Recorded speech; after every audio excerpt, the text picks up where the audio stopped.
Assalamualaikum warahmatullahi wabarakatuh. Kembali lagi di channel Kisah Warganet.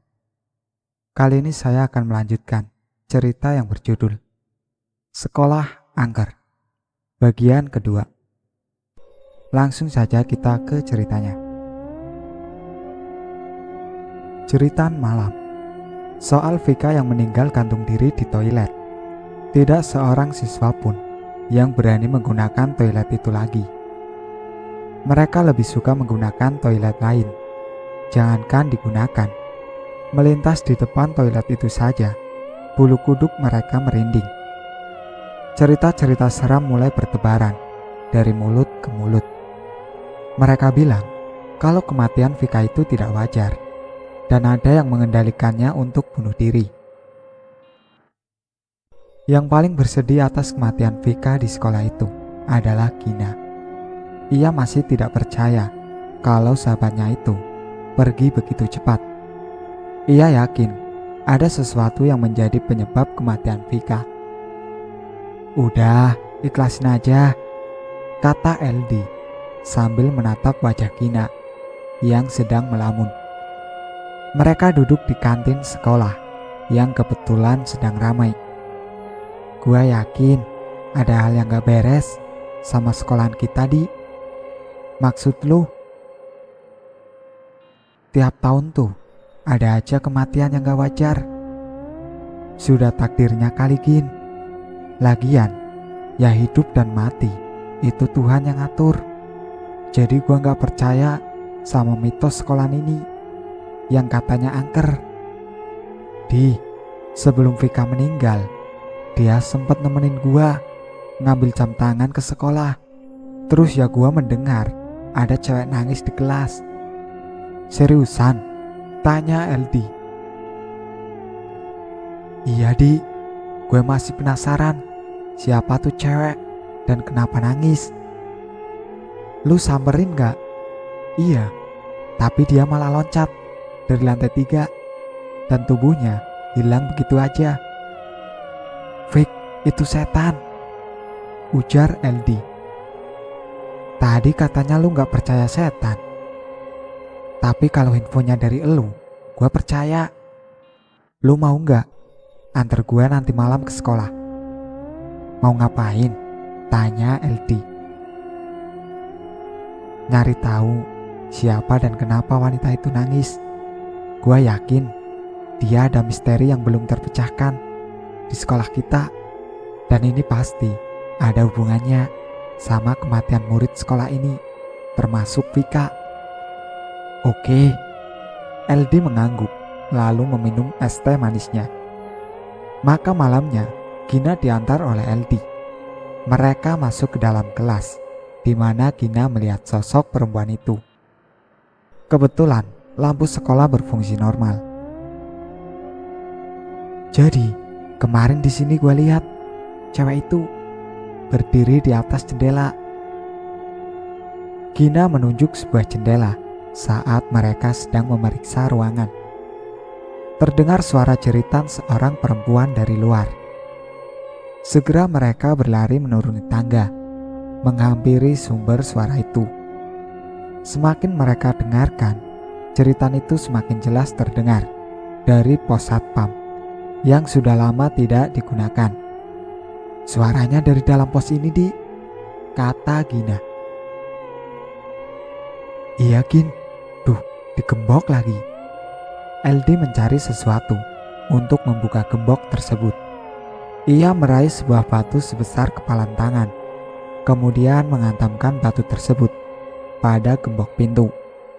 Setelah beberapa kali benturan, akhirnya engsel gembok yang sudah usang itu berhasil dicopot. Gina menyalakan senter smartphone-nya. Tidak ada siapa-siapa di dalam. Ruangannya sangat berdebu, hanya ada sebuah meja di sana. Gina menyorotkan senternya ke kolong meja tersebut, dan dia menemukan sebuah martil. Tiba-tiba, matanya terpejam. Sebuah bayangan wajah wanita muncul di benaknya. Nafasnya terengah-engah. Ia membuka matanya kembali. "Lu kenapa, Gin?" "Gua lihat wajah seorang perempuan Siapa? Gak tahu, gua gak kenal dia. Karena malam semakin larut, mereka keluar dari pos satpam tersebut. Besok Gina akan cari tahu siapa wajah perempuan yang tiba-tiba muncul di benaknya. Jailangkung. Gina dan Eldi masuk ke perpustakaan. Di, ini persis wajah perempuan yang ada dibayangkan gua semalam. Lihat deh, dia masuk ke sekolah ini tahun 2000 dan berhenti tahun 2000 juga. Gina menyodorkan buku arsip pada Eldi. Iya juga ya, kita tanya kepala sekolah aja Gin. Siapa tahu Pak Gimin masih ingat tentang perempuan ini. Lu benar Di. Gina memotret foto Felicia Chia. Kemudian mereka bergegas menuju kantor kepala sekolah. Kebetulan Pak Gimin sedang ada di ruangannya. Ia terlihat sibuk dengan lembaran dokumen di atas meja. Malu-malu Gina dan Eldi masuk ke ruangan Pak Gimin. Selamat siang Pak. Iya siang. Pak Gimin menoleh pada mereka berdua. Kami mau bicara sebentar saja. Oh iya, silakan masuk nak. Mereka berdua duduk di hadapan Pak Gimin, lalu menunjukkan sebuah gambar di layar smartphone Gina. Maaf, ganggu waktunya Pak. Apakah Bapak kenal dengan siswi ini? Pak Gimin terkejut. Ia heran, dari mana mereka tahu tentang Feli? Oh, iya itu Feli. Dulu dia sekolah di sini. Kenapa dia berhenti di tahun yang sama dengan saat dia masuk? Tanya Gina. Kalian kenapa tiba-tiba nanya tentang Feli? Pak, ada yang gak beres sama sekolah kita. Dan saya yakin ini ada kaitannya dengan Feli, ujar Gina. Saya masih banyak kerjaan. Mungkin kita bisa bahas lain waktu. Silahkan keluar. Pak, kami hanya ingin. Eldi memaksa, tapi kata-katanya terpotong. Saya bilang keluar. Telunjuk Pak Gimin mengarah ke pintu. Saya lihat Feli Pak, kata Gina. Wajah Pak Gimin seketika terkejut. Ia masih tidak percaya dengan apa yang didengarnya. Di mana dia? Nada bicara Pak Gimin merendah. Saya tidak tahu Pak, tapi entah kenapa tiba-tiba wajah Feli muncul dalam benak saya. Jadi saya mohon ceritakan tentang Feli. Apa sebenarnya yang terjadi pada Feli tahun 2000 silam? Pak Gimin mengembuskan nafas berat, membuka kacamata, lalu mengusap rambutnya yang sudah beruban. Dia berdiri, menutup pintu ruangan dan jendela, lalu duduk kembali di kursinya. Dulu Feli adalah murid pindahan dari Jogja. Dia sangat pintar dan baik, tapi tiba-tiba saja dia menghilang secara misterius. Lalu Pak, tanya Eldi. Pak Gimin duduk kembali di kursinya. Kami menuduh Cokro sebagai pelakunya karena baju Feli ada di gudang tempat Cokro tinggal. Siapa Cokro itu Pak? Gina menatap Pak Gimin dengan serius. Dia tukang bersih-bersih di sekolah ini dulu. Kami belum sempat menyelidiki Cokro, sebab dia sudah lebih dulu mati di amuk siswa. Gina tercengang. Lalu, apakah ada tanda-tanda Feli ditemukan? Atau kalau memang dianggap sudah meninggal, apa jasadnya ditemukan, Pak? Jasadnya tidak pernah ditemukan. Terus, Pak? Eldi semakin penasaran. Sudah, kasus ditutup dan jasad Feli masih jadi teka-teki hingga sekarang. Dari percakapan itu, Gina mulai menemukan sedikit petunjuk.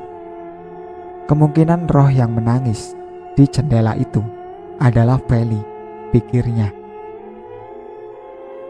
Gina yakin kalau seandainya Feli memang meninggal, pasti rohnya tidak tenang.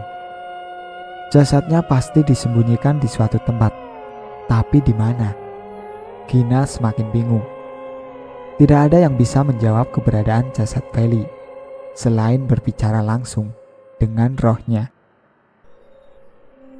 Gua harus bicara sama rohnya Feli. Gimana caranya, Gin? LD menatap wajah Gina yang sedang kebingungan. Gak tahu. Mereka terdiam sejenak. Kemudian LD mengacungkan jari telunjuknya. Kita main jelangkung aja, Gin.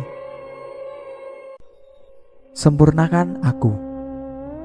Lu yakin ini berhasil, Di? Gina duduk di sofa rumah LD. Ia ragu dengan ide temannya itu. Sementara LD sibuk merakit boneka jelangkung yang ia buat dari batok kelapa, baju bekas, dan 2 batang kayu kering. Di bagian bawah, ia ikatkan sebuah spidol agar roh Feli itu mudah memberi petunjuk. Di bagian batok itu, ia gambar wajah yang sedang tersenyum. Kenapa tersenyum, Di? Biar roh baik yang masuk ke boneka ini. Lu tahu dari mana? Nebak aja sih, jawab LD santai. LD sudah selesai merakit jelangkung. Nah, kalau misalnya lu kesurupan, gue udah download audio doa-doa ruqyah, biar rohnya bisa keluar lagi dari tubuh lu. Lu yakin berhasil, Di? Gina semakin ragu. Percaya sama gua, ini demi menyelamatkan nyawa siswa lain. Siapa tahu kalau jasad Feli ditemukan, gak akan ada lagi siswa yang mati di sekolahan kita. Malam itu juga, mereka berangkat ke sekolah menggunakan motor LD. Di perjalanan, gerimis mulai turun, disusul kelebat cahaya kilat yang membuat LD semakin mempercepat motornya. Para pedagang di warung angkringan menutup bagian depan warung mereka dengan terpal transparan, jaga-jaga kalau nanti hujan lebat. Setelah ngebut, akhirnya Gina dan LD tiba di sekolah. Kita main di mana, Di? Lantai 3 aja, tempat lu ngelihat sosok perempuan itu. Oh, oke. Mereka naik ke lantai 3, masuk ke dalam kelas tempat Gina melihat sosok perempuan. Sebuah kertas karton berwarna putih digelar di atas meja. Boneka jelangkung dibaringkan di atas kertas tersebut. Pintu kelas ditutup. Gina dan LD duduk berhadapan. Boneka jelangkung itu digenggam oleh Gina. LD kemudian merapalkan mantra jelangkung yang ia dapatkan dari internet. Tepat setelah LD membaca mantra, lampu kelas itu padam. LD celingukan. Ia merogoh smartphone-nya. Sial, benda itu malah ketinggalan di dalam bagasi motor. Anehnya, Gina yang duduk di hadapannya tidak bersuara sedikit pun, walau lampu padam. Gina? Tidak ada jawaban.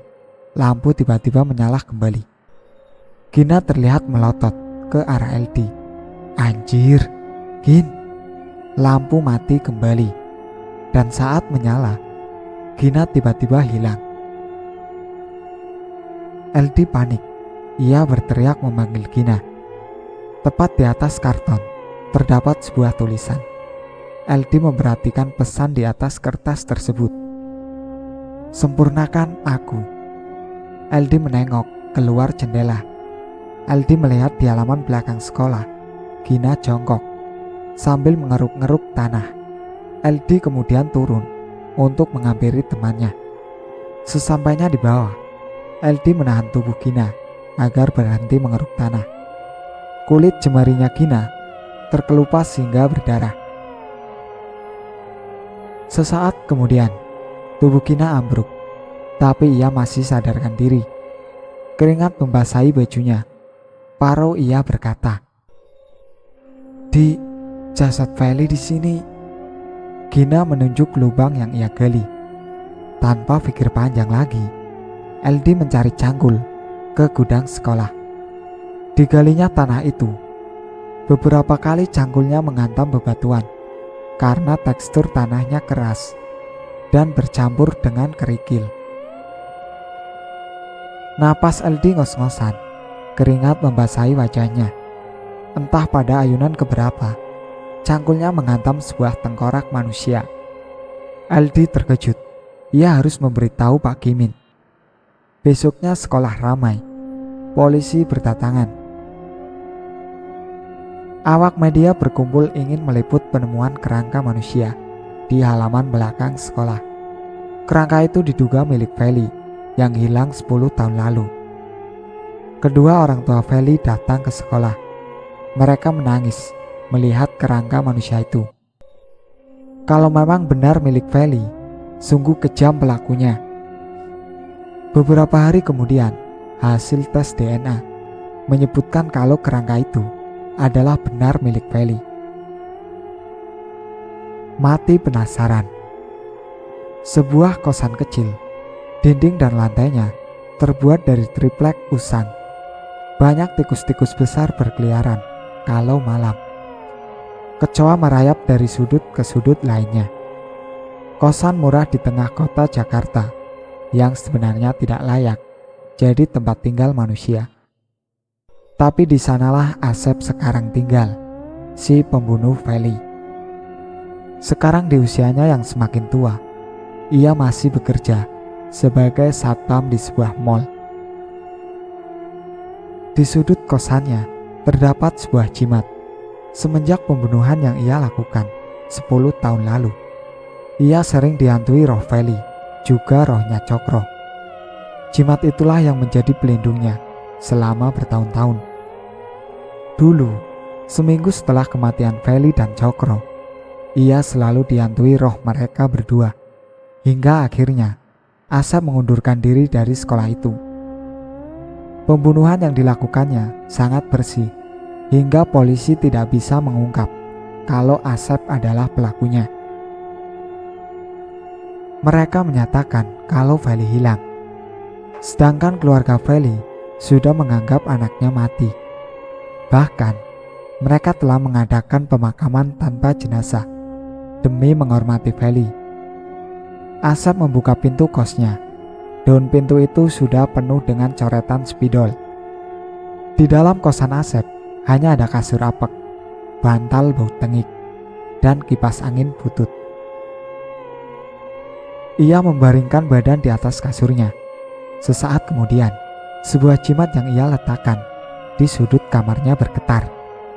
Jimat yang berbentuk bulat dan terbuat dari kayu itu berputar lalu terbakar. Asep panik. Ia menuangkan air dalam botolnya pada jimat itu. Bahaya, gumamnya. Kata dukun yang memberikan jimat, kalau suatu saat jimat itu terbakar, maka hal buruk akan menimpa dirinya. Jimat itu ia beli 10 tahun lalu dan baru terbakar sekarang. Ia tidak tahu apakah si dukun masih hidup atau tidak. Sudah lama sekali ia tidak mengunjungi dukun itu. Kantuk menggelayuti kedua mata Asep.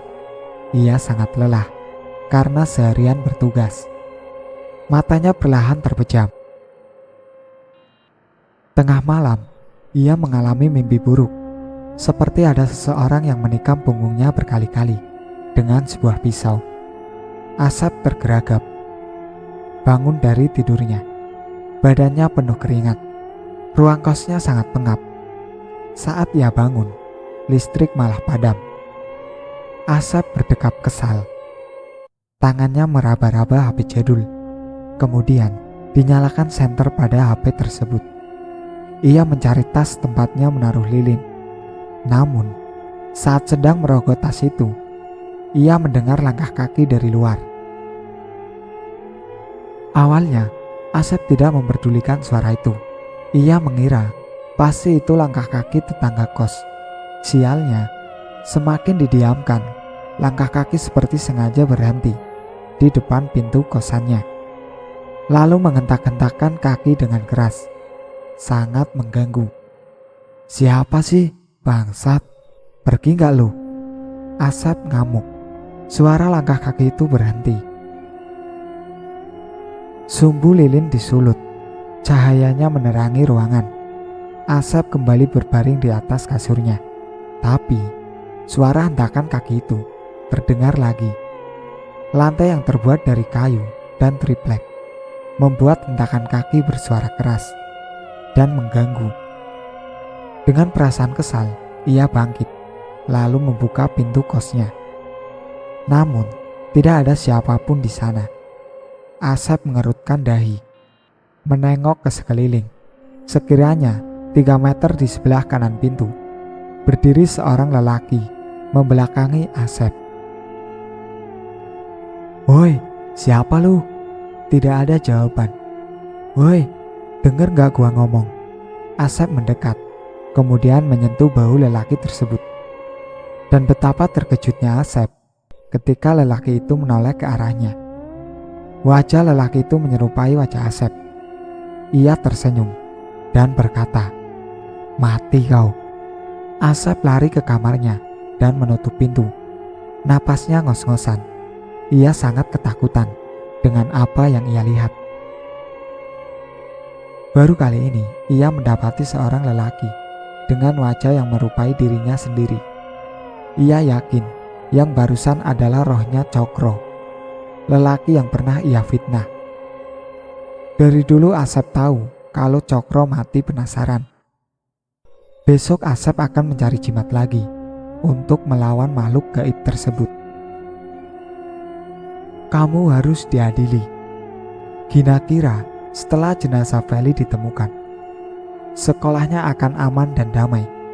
Tidak akan ada lagi siswa yang mati bunuh diri. Namun dugaannya salah. Selepas jam sekolah, semua siswa dan guru berkerumun di halaman sekolah. Mereka mendongak ke atas. Ada seorang siswa lelaki, namanya Reza. Terlihat sedang berdiri di atas atap gedung lantai 3. Mungkin dia naik ke sana lewat plafon kelasnya. Reza berdiri sambil melakukan gerakan senam. Kadang berjongkok, membungkuk, lalu berdiri merentangkan tangan. Gerakan itu ia lakukan dengan perlahan. "Reza, turun!" teriak Pak Kimin. "Reza, turun! Reza!" Teman-temannya ikut meneriaki. "Reza, turun nak!" teriak ibunya Reza sambil terisak. Bapaknya Reza dan beberapa guru lainnya sudah lebih dulu naik ke lantai 3 untuk menyelamatkan. Bapaknya Reza berhasil naik ke atap melalui plafon yang sudah dibongkar anaknya. Tidak sempat ia menghampiri anaknya, Reza sudah loncat dari atas gedung tersebut dan tewas dengan mengenaskan. Dari kejadian tersebut, Gina yakin kalau masih ada sebuah misteri yang belum selesai di sekolahnya. Anehnya, Vika dan Reza sama-sama melakukan gerakan senam sebelum mereka mati. Ada apa sebenarnya dengan senam? Sepanjang perjalanan pulang, Gina terus berpikir keras untuk memecahkan misteri yang masih mengganjal. Kayaknya ada misteri yang belum selesai di sekolah kita," kata Gina. Ia dibonceng oleh Eldi. "Gua juga ngerasain hal yang sama, Gin." Vika dan Reza melakukan gerakan senam sebelum mereka meninggal. Apa dulu ada guru senam yang tersakiti di sekolah kita? Mungkin kita bisa tanyakan lagi ke Pak Kimin, Gin. Ya sudah, besok kita menghadap ke Pak Kimin lagi. Sementara itu, jauh dari kota Jakarta, Asep mendatangi sebuah kampung, tempat tinggal dukun yang pernah memberi sebuah jimat. Sayangnya, saat Asep tiba di rumah dukun itu, si dukun sudah meninggal setahun yang lalu. Ia hanya bertemu dengan anak dan istrinya. "Kalau boleh tahu, ada perlu apa ya sama bapak saya?" tanya Satip. Asep dipersilahkan masuk ke dalam rumah panggung tersebut. Asep menceritakan tentang makhluk gaib yang mulai mengganggunya. Satip mengangguk. "Yang ganggu Pak Asep itu rohnya Cokro." Seketika Asep terkejut. Dari mana Satip tahu tentang Cokro? Pastilah orang ini sesakti dengan bapaknya, pikir Asep. Kamu bisa bantu saya, bisik Asep. Kau memfitnahnya kan? Asep mendekat. Dia meminta agar Satip tutup mulut. Dari mana kau tahu semuanya? Jin peliharaanku membisik di telinga, kata Satip dengan nada tenang. Aku bisa membantumu. Satip berdiri kemudian masuk ke dalam kamarnya. Saat muncul lagi, di tangannya sudah ada sebuah golok. Kau tancapkan golok ini di atas kuburan Cokro. Aku jamin dia tidak akan lagi mengganggumu. Dan jangan sampai golok ini tercabut dari kuburannya. Kalau dicabut, dia akan mengganggumu lagi atau bahkan membunuhmu. Atas saran Satip itulah Asep berangkat ke kuburan Cokro yang berlokasi di Jakarta. Golok itu ia tancapkan di atas kuburan. Akhirnya ia merasa tenang karena memang tidak ada lagi roh Cokro yang menghantuinya. Namun setiap hari ia harus memastikan kalau golok itu tetap tertancap di kuburan Cokro. Agar tidak ada orang yang mencabut golok itu, Asep membungkusnya dengan kain putih, lalu ditimbuni dengan sebuah batu agar tidak kelihatan orang. Di ruang kepala sekolah, Gina dan Eldi duduk. Mereka ingin mendengar informasi dari Pak Gimin. Dulu Bapak sendiri yang menjadi guru olahraga, sekaligus memimpin senam setiap hari Rabu, jelas Pak Gimin. Oh, begitu ya Pak, timpal Gina. Aduh, Bapak hampir lupa. Cokro. Ya, tukang bersih-bersih itu. Dia sangat terobsesi dengan senam. Setiap Rabu pagi, dia rutin ikut senam di belakang barisan siswa. Pak, Bapak yakin kalau pembunuh Feli adalah Cokro? Tanya Eldi. Iya, Bapak pernah bilang kalau Cokro belum sempat diperiksa polisi, tapi sudah meninggal dikeroyok siswa, ujar Gina. Bapak sendiri tidak yakin kalau Cokro pelakunya, tapi kasus itu sama sekali tidak pernah terungkap sampai sekarang, jelas Pak Gimin. Pak, saya yakin kalau kematian siswa di sekolahan kita itu karena roh Cokro yang marah. Dia dituduh dan dibunuh begitu saja. Siapa tahu Cokro bukan pelakunya. Gina mengeluarkan kegelisahannya selama ini. Sudahlah Gina, Eldi, kalian masih terlalu dini untuk memikirkan hal-hal seperti ini. Gina menanyakan lokasi makam Cokro pada Pak Gimin. Ia ingin berziarah dan meminta maaf mewakili semua siswa SMA Setiabakti, dengan harapan Cokro tidak lagi mengganggu siswa di sekolahnya.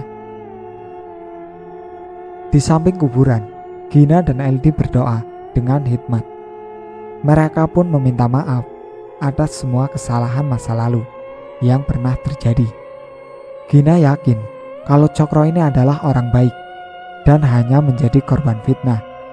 Entah siapa pelaku sebenarnya, Gina tidak tahu.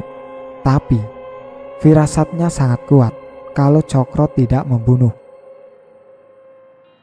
Gin, lihat deh, ada benda apa ini? Eldi melihat sebuah benda yang mencurigakan tertancap di atas kuburan Cokro. Ia mengangkat sebuah batu yang menimbun benda tersebut. Cabut, Di. Wah, ini si golok. Ngapain orang nancepin golok di sini ya? Buang saja, Di. Mungkin orang iseng, kata Gina. Eldi membuang golok itu.